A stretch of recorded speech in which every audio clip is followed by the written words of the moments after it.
Tupac Amaru, hijo del dios serpiente, hecho con la nieve del Salhantay, tu sombra llega al profundo corazón como la sombra del dios montaña, sin cesar y sin límites. Tus ojos de serpiente, Dios, que brillaban como el cristalino de todas las águilas, pudieron ver el porvenir, pudieron ver lejos. Aquí estoy, fortalecido por tu sangre, no muerto, gritando todavía. In this plaza of Tungasuka, Jose Gabriel Condorcanqui, better known as Tupac Amaru II, a Caraca, or ethnic leader from Canachis, began an uprising in 1780 that nearly crippled the Spanish colonial system in Peru. He is still remembered as a powerful leader of the indigenous people.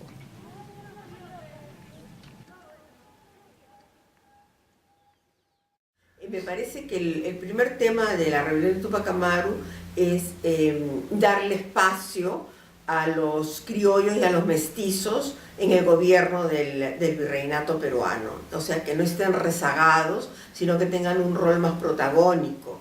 Un segundo tema era el elemento fiscal, ¿no?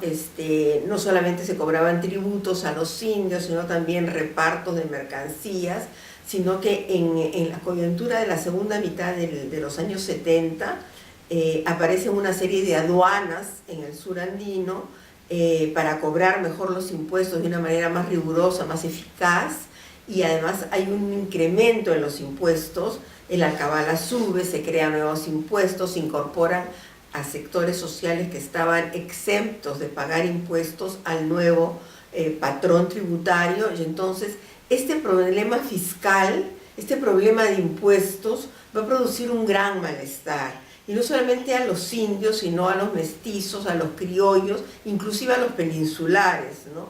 Y crea una plataforma política que va a ser muy importante y que Tupac Amaru va a lograr captar y utilizar, sobre todo en la primera fase del movimiento. The repartimiento de mercancías was the forced sale of goods by the corregidores, the regional colonial officials. They often sold useless goods to the indigenous in the areas under their control, in excess of the limits established by the king.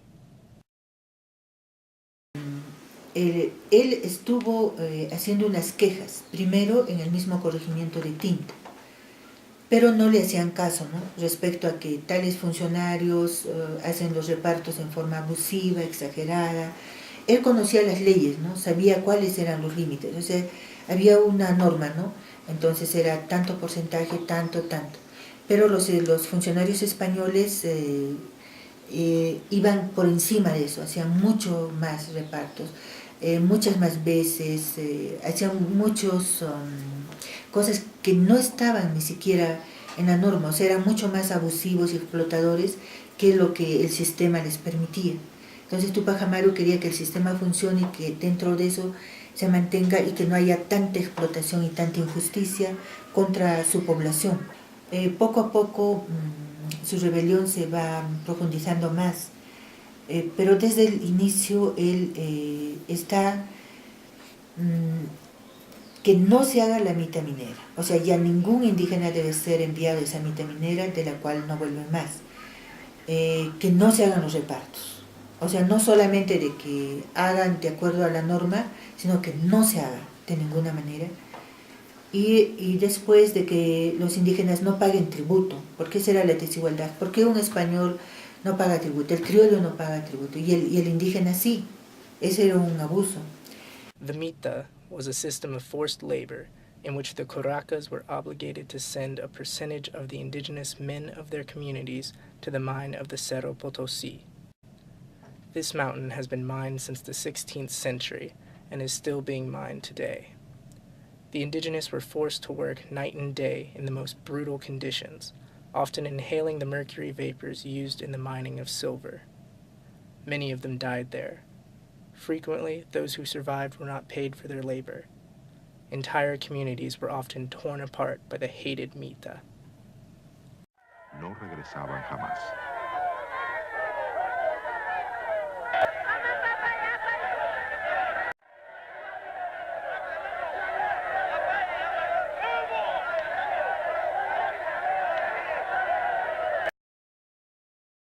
en las minas de Potosí iban oleadas de indígenas, morían en las minas y eran reemplazados por otro contingente, y así, y así. Tanto es así que de los 17 o 16 millones de habitantes que tenía el Tahuantinsuyo, cuando Toledo ordena el censo, ¿cierto?, en el Perú aproximadamente había 1 millón de habitantes indígenas. ¿Dónde fueron a parar los otros? ¿No? Y es sabido de que aproximadamente más de 40 millones de indígenas en toda Sudamérica fueron eliminados en esta manera cruel, ¿no es cierto? Y en otros sitios incluso eliminados totalmente. Entonces, Tupac Amaru claimed to be the descendant of the last Inca ruler, Felipe Tupac Amaru I, who was executed in 1572. For years, he fought in colonial courts to be recognized as the heir to the last Inca king. Él, en una etapa, en los 1770 y un poco más, inicia un juicio y para probar que él es el descendiente del último Inca que fue ejecutado por los españoles, ¿no?, el cual se llamaba Tupac Amaru. Y es porque este Inca tuvo una hija, Juana Pilcohuaco, que se casó con un Condorcanqui. Y entonces él saca una línea diciendo de que él, como Condorcanqui, desciende por línea materna de este Tupac Amaru. Son dos grandes juicios que sacudían la sociedad cusqueña del 1770 y tantos. Uno era el de Tupac Amaru y el de Betancourt, que también era un criol, no un criol, un mestizo, que también decía que era él el descendiente de Tupac Amaru, del último Inca. Bueno, las cortes de justicia dan la razón a Betancourt, no así a José Gabriel, pero José Gabriel se autodenomina Inca Tupac Amaru y bueno, el 4 de noviembre inicia su rebelión. When Tupac Amaru challenged colonial authorities, he was fighting against increasing tributes, the repartimiento de mercancías, the mita of the mine of Potosi, and against the corrupt colonial system. Contra esa injusticia ya no había pues una posibilidad de seguir actuando pacíficamente. Tuvo que estallar la violencia, ¿no? Claro, y dice efectivamente, violencia genera más violencia. Y contra la violencia insurgente de Tupac Amaru, la violencia represiva fue más brutal, conforme lo he mencionado, y están en los libros de historia, ¿no? Tupac Amaru's uprising spread from Tungasulca to Lake Titicaca in Cusco, inspiring others to rise against Spanish colonial authorities. It culminated in the siege of Cusco in early 1781. Eventually, Tupac Amaru lifted the siege and was captured by colonial forces near Langui. After a quick trial, he was sentenced to be drawn and quartered in the plaza of Cusco. Tupac Amaru's legacy still remains strong in the memory of Peruvians today. Tú vas a encontrar en cualquier universidad, tú mencionas el nombre de Tupac Amaru y estoy seguro de que la persona a quien le preguntes va a tener una opinión. No sé si va a tener necesariamente una opinión en realidad, pero va a tener una percepción. Algo te va a decir. Todos saben quién es Tupac Amaru II. Todos lo saben aquí. Tenemos alguna idea, alguna imagen, alguna reacción nos suscita, ¿no? No necesariamente buena, no es negativa, no es positiva, pero algo nos suscita. No es simplemente alguien popular entre los campesinos, no. Realmente en el gobierno revolucionario del 68, su imagen se propagó por todo el país. Hubo películas,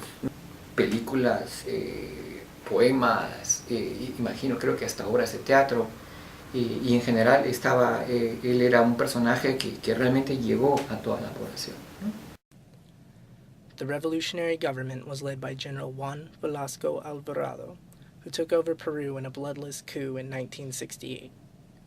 He implemented a program of agrarian reform designed to return land to its workers, using the image of Tupac Amaru as its figurehead. Velasco was eventually deposed in 1975 due to a dangerously weak economy. en la época del gobierno revolucionario de Juan Velasco Alvarado, a partir del año 68, Túpac Amaru fue ascendido, digamos, a una imagen, digamos, muy representativa de lo que era el gobierno revolucionario. Era como una especie de ídolo, digamos, ¿no? En el gobierno revolucionario, en las SAIS, estas haciendas de tierras colectivas que hubo en el sur, por ejemplo, había algunas que se llamaban Túpac Amaru, ¿no? Se colocó en el Palacio de Gobierno la imagen de Túpac Amaru. Algunos de los elementos que se dijeron de él eran ciertos, pero otras son palabras que él nunca pronunció, ¿no? Como que los campesinos ya no iban a ser, que los hacendados ya no iban a vivir de la pobreza de los campesinos. Esto es algo que no está dentro de los discursos de Túpac Amaru, pero que fue utilizado como una arenga, ¿no? En todo caso se creó una imagen tratando de buscar un elemento de identidad, ¿no? Y un elemento, digamos, que tuviera una representatividad colectiva. Tratando sobre todo de movilizar a los sectores que supuestamente se estaban beneficiando más con las acciones de ese gobierno. Los campesinos de todas las partes del Perú, que eran los beneficiarios de la reforma agraria, en cierto modo los obreros, porque ese gobierno también creó un sistema de participación de los obreros en la propiedad de las fábricas, y una parte de los medios de comunicación que pasaron a ser dirigidos directamente por el gobierno. Algunos periódicos, algunos canales de televisión. Entonces, lo que hace Sinamos es tratar de generar este movimiento de respaldo al gobierno de Velasco Alvarado, utilizando centralmente la figura de Túpac Amaru, ¿no? Como ya lo dije en la...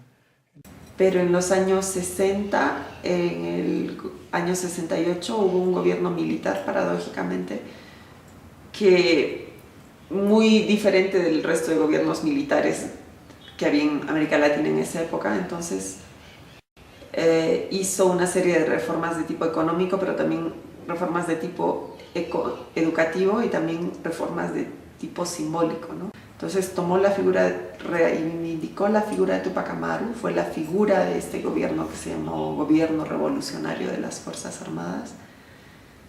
Y entonces fue un proceso de reivindicación en general de todo el mundo indígena, que en lo económico se tradujo en la reforma agraria, que repartió mucha tierra a poblaciones indígenas, y a nivel simbólico levantar la figura del Inca y levantar muchísimo la figura de Túpac Amaru.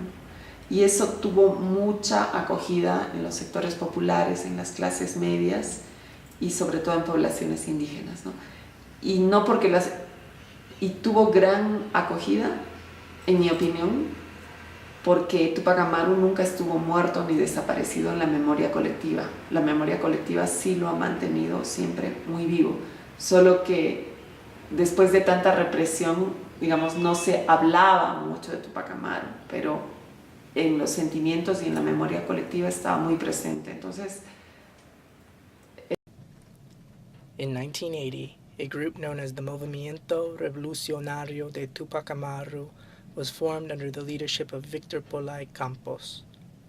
It is best known for seizing the Japanese embassy in Lima in 1997. It adopted Túpac Amaru as its ideological figurehead. En el Perú también hubo una organización emeretista que justo ha llevado un movimiento revolucionario Túpac Amaru, creo, que hizo muchas acciones y actualmente hay alguna de su gente en la cárcel, y que era gente de todo sitio, ¿no? Incluso había una norteamericana que fue de ese movimiento. Y claro, ellos se llaman movimiento, actuaron muy caballerosamente, creo, al tomar la embajada de Japón y no matar a la gente en forma inmediata. Entonces después han caído todos ellos, ¿no? Y todos ellos murieron. Entonces es un acto. la acción de este grupo que se levanta en armas contra el sistema imperante en la sociedad peruana ofrece también a la sociedad otra imagen de Tupac Amaru. Sería una imagen que va en cierto modo en contra del discurso oficial, ¿no? Un Tupac Amaru que estaría simbolizando el derecho de los más pobres, de los más excluidos, por tener un espacio en la sociedad peruana. Yo creo que este movimiento lo que hace es crear un contradiscurso, ¿no? sobre Tupac Amaru, y en cierto modo generar nuevamente en la sociedad peruana un conflicto sobre cómo esta sociedad percibe su pasado. Pero la percepción de Tupac Amaru II cambió completamente a partir del momento en que este grupo terrorista decidió utilizar su imagen, pero esta vez para realizar actos de terror, ¿no? Y a partir de entonces hay coexistido estas imágenes completamente contrapuestas. Por una parte, Tupac Amaru II como un héroe, rebelde, defensor de la injusticia, defensor de los indígenas en contra de la injusticia y precursor de la independencia, y al mismo tiempo esta idea de este señor que encarna el terrorismo. Y básicamente debo decir que hay esta coexistencia, ¿no? De por una parte ver a él a un héroe y por otra parte asociarlo a un terrorista. Y es curioso porque posiblemente no sea ni uno ni el otro, sea una cosa en el medio. Todos nosotros manipulamos personajes e imágenes de personajes de la historia para nuestros propios intereses, y creo que es lo que ha pasado en este caso también. Yo lo voy a descubrir a medida que investigue más sobre este personaje. En el terreno de la percepción creo que eso es lo que pasa, ¿no? Hay personajes que tienen miedo simplemente de la imagen de Tupac Amaru II. Y hay otros personajes, otras personas en el Perú que al contrario están muy orgullosas de Tupac Amaru II, están muy orgullosas de que él fuera quien comenzó el movimiento, que fuera un precursor de la independencia, no solamente del Perú, sino de toda Latinoamérica. Y estas percepciones coexisten, ¿no? Es la idea. Sigue siendo un símbolo, o sea, más que un personaje histórico, es lo que decía al principio, es un sentimiento. Tupac Amaru, más allá de ser un personaje histórico importante, es como un sentimiento, ¿no?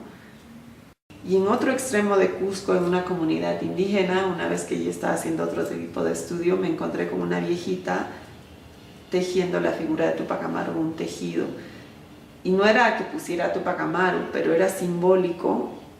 Y cuando le preguntamos, ¿y esto qué es?, nos dijo, es Tupac Amaru. Entonces, eso te lleva a pensar cómo se ha mantenido el símbolo de diferentes maneras en poblaciones indígenas. Y más que como una figura histórica, para mí es un sentimiento de decir, a pesar de todo, resistimos. Tenemos sufrimiento. Tupac Amaru significa también ese sufrimiento tremendo, el olvido tremendo, pero el mantener viva esa memoria representa ese de a pesar de todo resistimos y estamos aquí, y es como una luz que nos ilumina, ¿no? Por ejemplo, hace 1 año y medio un chico que es un diseñador gráfico que se llama Sherman, decidió poner la imagen de Tupac Amaru en su balcón. Era simplemente una imagen que él había hecho a partir de un trabajo gráfico, ¿no? Un trabajo gráfico de recreación. Y inmediatamente hubo protestas de sus vecinos, y era justamente por aquí en Miraflores, y lo obligaron a sacar la imagen con la policía. Y todo el mundo decía, pero ¿cómo puede ser esto? ¿Cómo puede sacar esta imagen si este señor es un precursor de la independencia? Pero al mismo tiempo es comprensible también la reacción de otra parte de la población que asocia a esta imagen con el terrorismo y realmente no quieren nada, absolutamente nada, que avale siquiera este terrorismo, ¿no? Que estuvo muy presente en la sociedad peruana.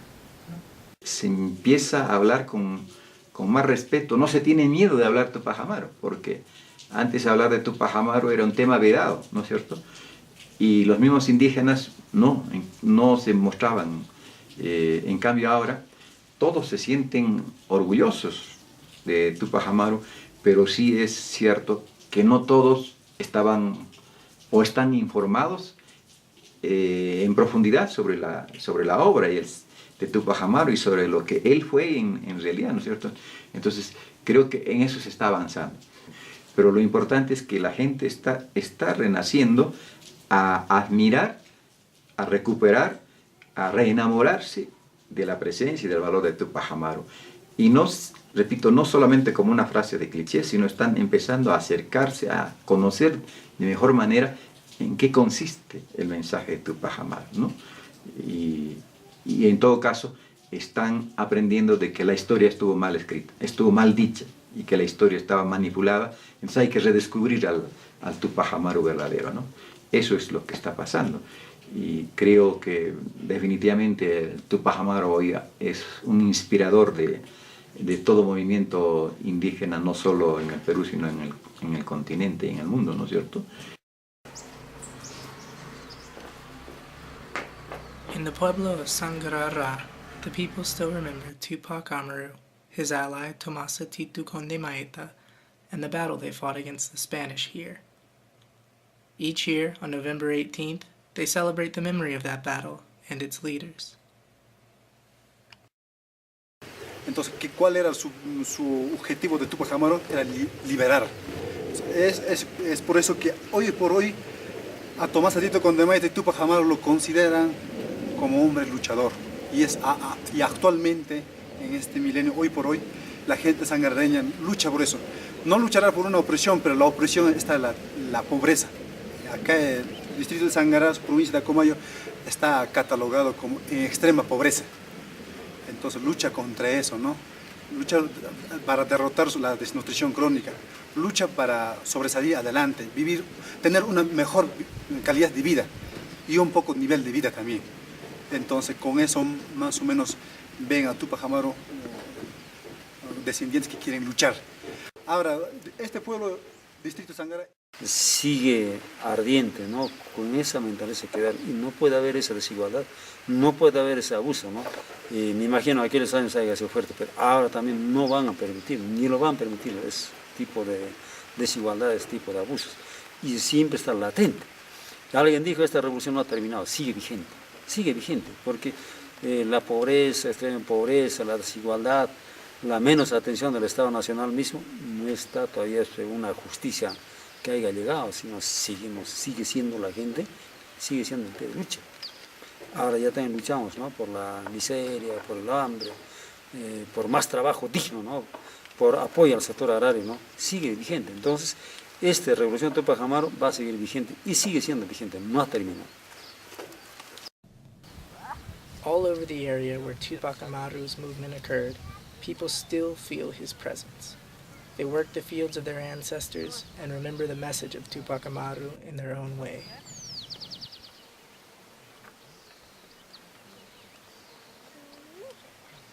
Tupac Amaru es un hombre, podría decir yo, de que hombre inigualable hasta el momento, ¿no? De la lucha a nuestra clase para salvar de la esclavitud que aquel tiempo nos tuvieron los señores españoles, ¿no? Por entonces. Entonces yo estimo bastante y tal vez algo quiero seguirle a Tupac Amaru, ¿no? Algo que él ha podido hacer, nos ha dejado ese ejemplo, ¿no? Queremos continuar pues el ejemplo de Tupac Amaru, ¿no? Para vivir todos en armonía y sacar pues de esta pobreza a un buen desarrollo, pero con materia de producción, ¿no? De nuestra tierra. El Tupac Amaru pues luchaba, ¿no? De los campesinos, toda gente pobre, luchaba Tupac Amaru. Y luego pues así pues se buscaban, se peleaban con los españoles, ¿no?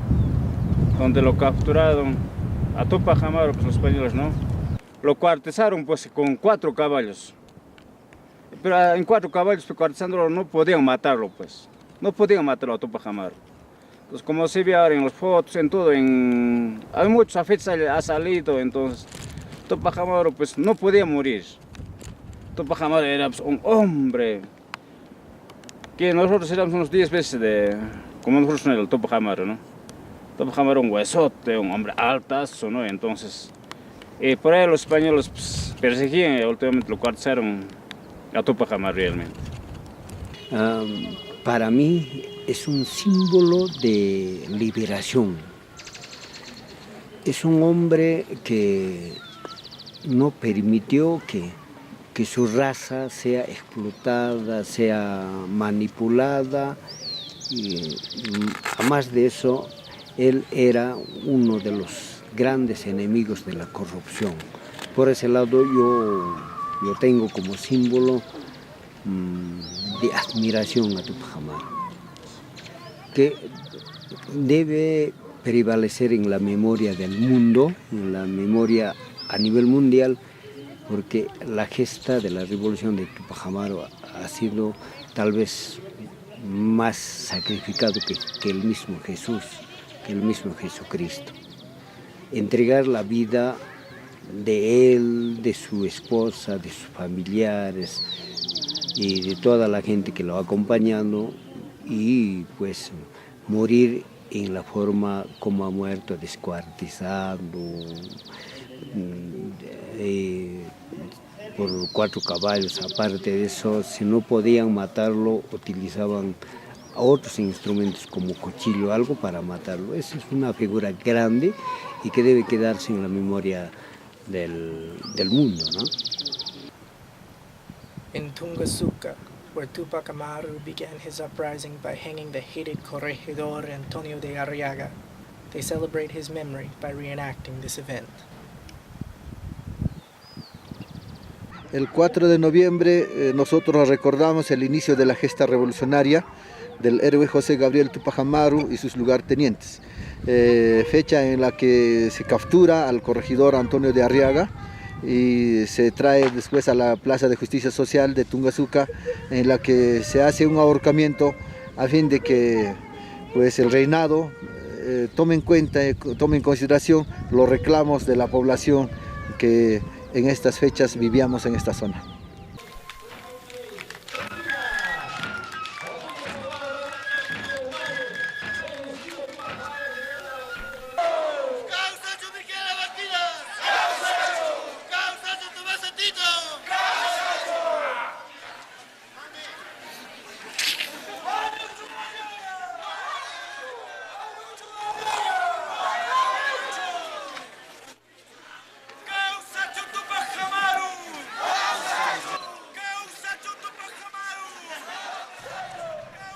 The hanging of Arriaga was also depicted in the movie Tupac Amaru, directed by Federico Garcia Hurtado.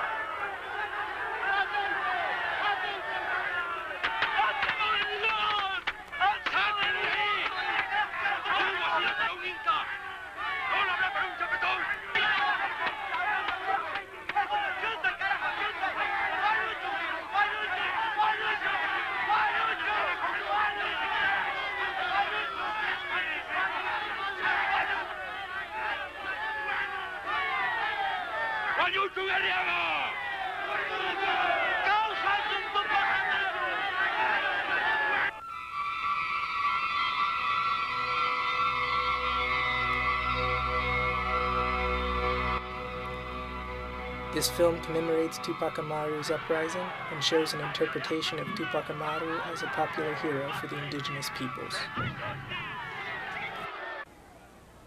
Bueno, ¿vas a confesar quiénes son tus cómplices o no?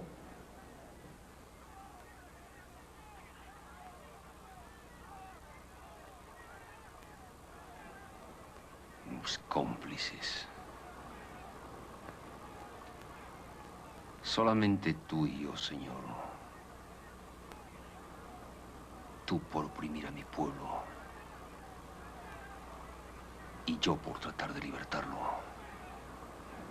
Y creo que en la actualidad, en este momento, especialmente en lugares como Cusco, Tupac Amaru es, pues, primero que es un ícono. Para nosotros es más grande que el Che Guevara, ¿no? o digamos, es primero, ¿no? Es la primera imagen revolucionaria que hay, ¿no? Si tú revisas los íconos, ¿no?, revolucionarios de América Latina, ¿no?,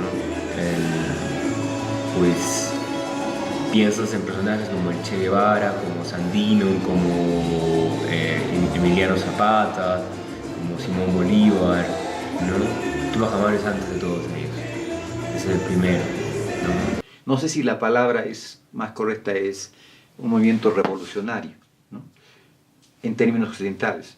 Lo que él deseaba era un nuevo Pachacuti dentro de la cosmogonía andina, es decir, que se vuelva, que es el universo, a su estado original de perfecta armonía.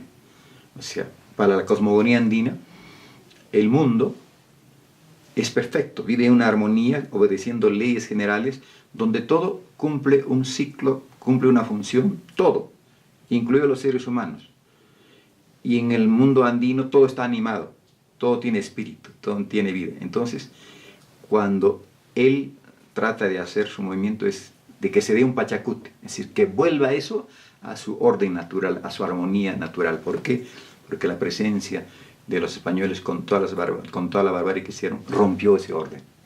Entonces lo que él quería es volver al orden normal de cómo se vivía en el Tahuantinsuyo, ¿no? In the plaza of Cusco, colonial officials forced Tupac Amaru to watch as they executed his generals, his uncle, his son, and his wife. They then cut out his tongue and tied him to 4 horses to tear him to pieces. But his limbs would not break. He remained suspended in the air as a great storm began to rain down on Cusco, causing a great panic. Colonial officials were forced to cut off his head before the crowd began to riot. His body was then cut to pieces and sent across Peru to different cities. Since that day, a myth has existed that when the pieces of his body are reunited, Tupac Amaru will come again to free the indigenous people from their continuing oppression. Lo harán volar con dinamita, en masa lo cargarán, lo arrastrarán. A golpes le llenarán de pólvora la boca, lo volarán y no podrán matarlo. Le pondrán de cabeza, arrancarán sus deseos, sus dientes y sus gritos, lo patearán a toda furia, luego lo sangrarán y no podrán matarlo. Coronarán con sangre su cabeza, sus pómulos con golpes y con clavos sus costillas. Le harán morder el polvo, lo golpearán y no podrán matarlo. Le sacarán los sueños y los ojos, querrán descuartizarlo grito a grito. Lo escupirán y a golpe de matanza lo clavarán y no podrán matarlo. Lo pondrán en el centro de la plaza, boca arriba, mirando al infinito. Le amarrarán los miembros, a la mala tierrarán y no podrán matarlo. Querrán volarlo y no podrán volarlo. Querrán romperlo y no podrán romperlo. Querrán matarlo y no podrán matarlo. Querrán descuartizarlo, triturarlo, mancharlo, pisotearlo, desalmarlo. Querrán volarlo y no podrán volarlo. Querrán romperlo y no podrán romperlo. Querrán matarlo y no podrán matarlo. Al tercer día de los sufrimientos, cuando se crea todo consumado, gritando libertad sobre la tierra, a devolver, y no podrán matarlo.